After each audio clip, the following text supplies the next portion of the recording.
এবারের বিশ্বকাপে নিজেদের দ্বিতীয় ম্যাচে ঘানার বিপক্ষে মঙ্গলবার দিবাগত রাত 2টায় আমেরিকার বস্টন স্টেডিয়ামে মাঠে নামছে ইংলিশরা।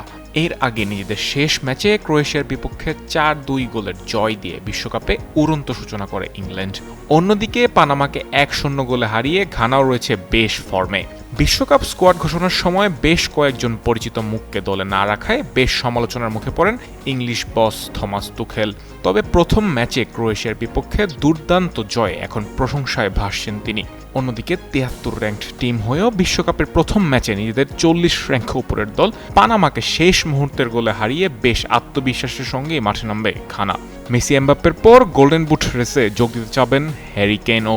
2 ম্যাচে 5 গোল করে মেসি আছেন শীর্ষে। অন্যদিকে এমবাপ্পে করেছেন 2 ম্যাচে 4 গোল। প্রথম ম্যাচে জোড়া গোল করা হ্যারি কেইনের লক্ষ্য থাকবে তালিকার শীর্ষে ওঠা।